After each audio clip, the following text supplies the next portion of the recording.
sobre casas na área rural de Brumadinho, ali na região conhecida como Córrego do Feijão. Os bombeiros montaram um comando de operações no Centro Social do Córrego do Feijão, onde estão trabalhando mais de 50 militares. 9 aeronaves participam dos resgates. Ainda segundo os bombeiros, os rejeitos da barragem atingiram o rio Paraopeba por volta das 3h50 da tarde. A Copasa informou que o abastecimento de água da região metropolitana de Belo Horizonte não será prejudicado com esse rompimento aí da barragem em Brumadinho. A companhia informou que está monitorando a situação e acompanhando no local.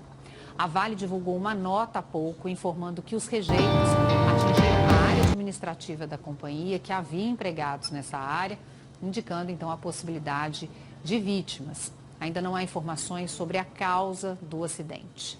A aeronave ela não pode pousar, porque a lama ali não permitiu, e o piloto ele manteve a aeronave a cerca de 2 palmos, 3 palmos até da lama, e essa senhora no começo, eles tentaram tirá-la sem nem só no braço, não conseguiram, aí a aeronave subiu de novo, e aí eles conseguiram colocar uma corda, e ela foi içada, e depois os outros 2 homens. Mas uma coisa que me chama a atenção, Gabriel, queria que você explicasse, a partir do instante, houve algum toque de sirene, houve alguma coisa que a mineradora fez para avisar as pessoas que ali estavam, que moram no entorno da mineradora?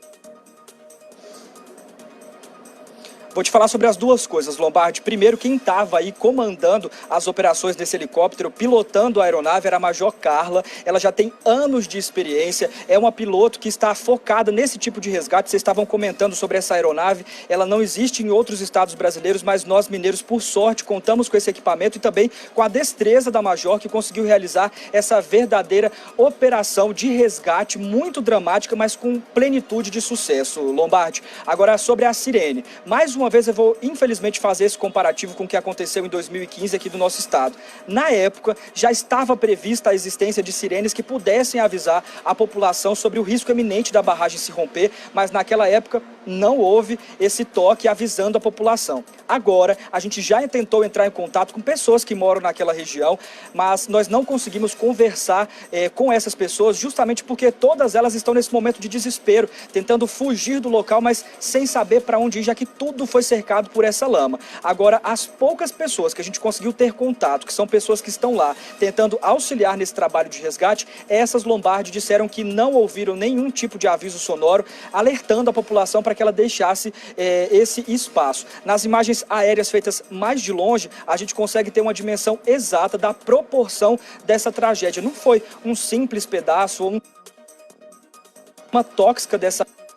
acabou tomando conta de todo esse vilarejo que fica próximo à empresa, interditou pontes, interditou rodovias, então é muito difícil a gente conseguir ter acesso a essas informações agora, porque as estradas elas estão bloqueadas naquele trecho, tem muita gente tentando ir para lá para ajudar nesse trabalho de resgate, mas também muita gente tentando deixar a região preocupado com o que ainda possa acontecer, porque, mais uma vez lembrando o passado, a gente sabe que essa lama aí, se ela realmente for de rejeitos de minério das usinas aqui da região, elas contêm componentes tóxicos. Da outra vez que isso aconteceu, diversas toneladas de peixes acabaram morrendo em decorrência disso. Muitas famílias de pescadores da região acabaram sendo prejudicados. A gente está vendo aí que o rio Paraopeba, que é o que corta essa região, acabou quase que dobrando de volume depois que os rejeitos atingiram o leito do rio. Pessoas estão sendo retiradas das casas que ficam ali em volta. Então, as informações, Lombardi, Matheus e público do Balanço Geral, elas vão chegando à medida em que esses trabalhos vão sendo realizados por aqui.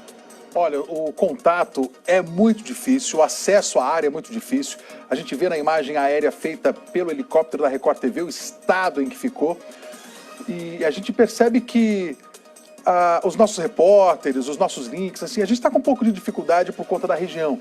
Mas a gente tem essas imagens feitas pelo helicóptero da Record TV em Minas Gerais que mostram a dimensão da lama, a dimensão que essa lama percorreu.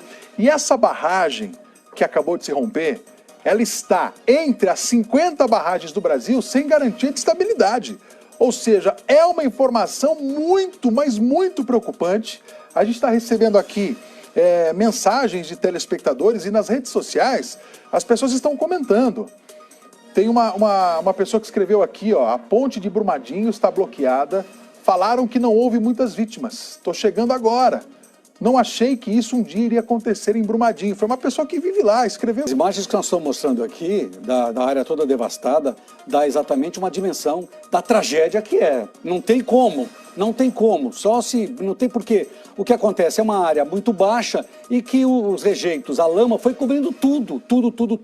Nós mostramos agora há pouco uma imagem que dá a dimensão maior, bem larga, de toda a situação, porque é uma parte baixa, olha, dá uma olhada, isso parece que é um terremoto que aconteceu. É impressionante isso. Por isso que eu fiquei preocupado em saber se não existia todo esse alerta, porque depois de Mariana, eu acho que tudo deveria ter sido feito para avisar as pessoas, porque parte, inclusive, da própria mineradora foi atingida, a parte administrativa foi atingida. A gente está recebendo aí essas imagens. Vale destacar que ainda não é possível apurar o tamanho desse desastre. Ainda não é possível. É de uma dimensão gigantesca, de proporções assim imensuráveis. Não é isso, Gabriel? Infelizmente é exatamente isso, Matheus. E completando a informação que você deu agora há pouco sobre o Museu Inhotim, que é o maior de arte contemporânea a céu aberto da América Latina, para preservar, Matheus, tanto as obras de arte que são importantíssimas para os artistas brasileiros e para a nossa população e até a segurança de quem está no local. O museu ele está fechado. A orientação das autoridades é que as pessoas tentem evitar as estradas que dão acesso a essas duas cidades da região metropolitana, justamente para que os caminhos fiquem desbloqueados, para que mais pessoas que trabalham, que são especialistas nesse trabalho de resgate, consigam chegar com uma maior rapidez, tanto a Brumadinho quanto a Mário Campos, na região metropolitana aqui de Belo Horizonte. Um verdadeiro contingente, Matheus, está sendo montado de operações para ajudar nesse resgate. A gente já viu que desde as primeiras horas, os primeiros instantes em que essa barragem se rompeu, Corpo de Bombeiros, Polícia Militar, Defesa Civil, as pessoas que trabalham nessas empresas terceirizadas também, servidores de segurança, já se deslocaram para aquela área para tentar trabalho, mas como o Lombardi bem disse, as imagens do helicóptero da Record TV comprovam, a extensão é muito grande, então a gente pode confirmar, Matheus, que pelo menos até segunda-feira esses trabalhos ainda vão estar sendo realizados por lá, desde um levantamento para avaliar toda a extensão desses danos na parte física, quantas pessoas foram atingidas, quantas casas foram atingidas, mas também um trabalho ambiental. Relembrando, como sempre, a última vez que isso aconteceu, os danos ambientais eles foram enormes, trouxeram prejuízos para famílias de diversas cidades, tanto da região, do estado aqui de Minas Gerais, quanto do Espírito Santo. Mas o pior, Matheus, é saber que esses danos eles não são apagados com a mesma facilidade que a nossa memória, infelizmente, é apagada, né? O meio ambiente vai acabar sentindo esses impactos dessa triste imagem que a gente está vendo agora aí pelos próximos anos, né, Matheus? Olha, a gente está conversando com o Gabriel Rodrigues e em alguns momentos a nossa comunicação acaba falhando aí por conta da dificuldade devido à região, que é uma região muito difícil para que a gente consiga estabilizar o sinal de comunicação. E a gente vê muitas pessoas nas redes sociais, daqui a pouco eu vou ler outras mensagens, e a gente acaba de receber um vídeo que mostra o exato momento em que essa barragem se rompeu. Logo após o rompimento, você vai ver comigo agora, olha essa imagem, o desespero das pessoas. Vamos ver.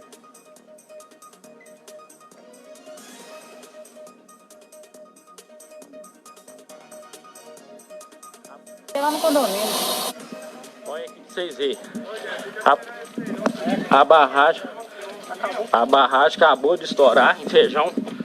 Acabou com tudo, cara. Tudo. Restaurante. Todo mundo tava almoçando. Acabou com tudo. Olha pra você ver.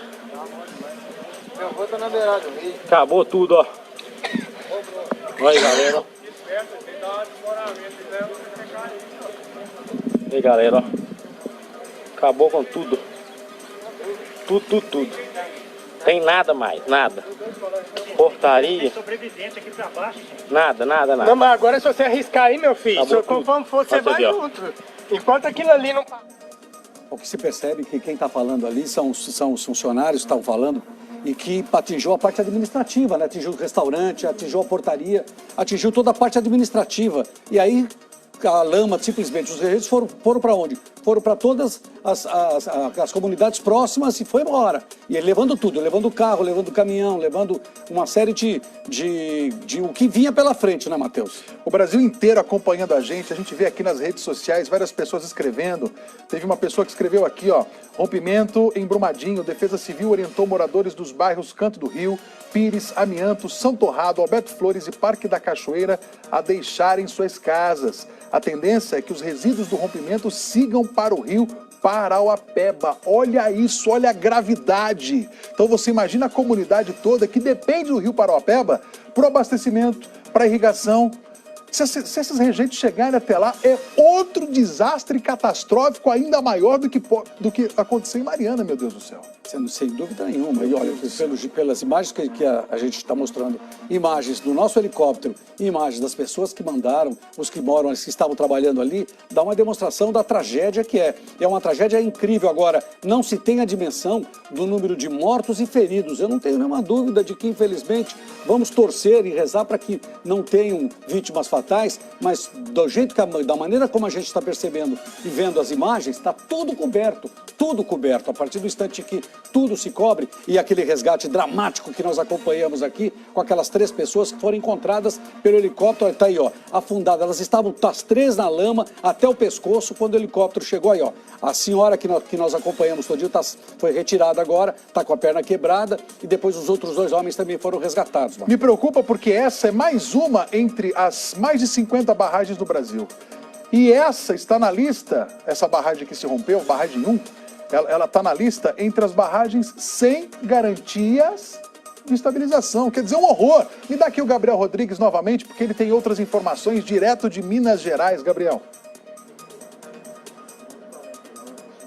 Matheus, só para a gente ter uma noção clara dessa tragédia que infelizmente já era anunciada, o Hospital João 23, que é a maior emergência pública aqui do estado de Minas Gerais, referência em politraumatismo e uma série de outros tipos de atendimento, acabou de fechar as portas da emergência. Todas as pessoas aqui da capital e da região metropolitana que forem vítimas de qualquer problema que não esteja relacionado ao rompimento dessa barragem devem procurar outros hospitais públicos. O João 23, ele fechou as portas justamente porque ele tem um plano de catástrofe que é colocado em prática imediatamente após qualquer situação desse tipo. Então, o hospital agora ele está pronto para receber todas as vítimas dessa tragédia, independente do número de pessoas que acabarem se tornando vítima desse rompimento de barragem. A mulher que foi resgatada de helicóptero provavelmente também deve ter sido encaminhada para o pronto-socorro do Hospital João 23, que começa a fazer uma verdadeira mudança interna, Matheus. Pessoas que estão internadas em alguns leitos são transferidos para outros locais do hospital para que todo um andar fique disponível para o recebimento dessas vítimas. Então, se o Corpo de Bombeiros já comunicou ao hospital e o hospital já colocou em prática esse plano, a probabilidade de que existam vítimas graves nessa tragédia fica cada vez maior, Matheus. Um exemplo, a atitude emergencial e o plano de atendimento desse Hospital João 23, que é referência em politraumatismo, um dos maiores hospitais do Brasil, hospital público. Então a informação do Gabriel Rodrigues acaba de confirmar que uma das alas do hospital será usada somente para esse atendimento. A gente está tendo a cobertura completa para todo o Brasil. Ocasionadas pelo rompimento da barragem na cidade de Brumadinho, em Minas Gerais. Determinou o imediato estabelecimento de gabinetes de crise para acompanhar a evolução da situação, tanto no Palácio do Planalto quanto no Ministério do Meio Ambiente. Os Ministérios das Minas e Energia, Meio Ambiente, Desenvolvimento Regional e Defesa foram acionados para integrar esforços federais e estaduais. O governo federal acompanha de perto a evolução da situação em condições de colaborar com o Estado de Minas Gerais. O presidente da República tem intenção de deslocar-se para a região amanhã, às 8 horas. As assessorias de imprensa deverão procurar os diversos ministérios no intuito de aclarar dúvidas relacionadas dentro de cada uma das especificidades. Boa tarde.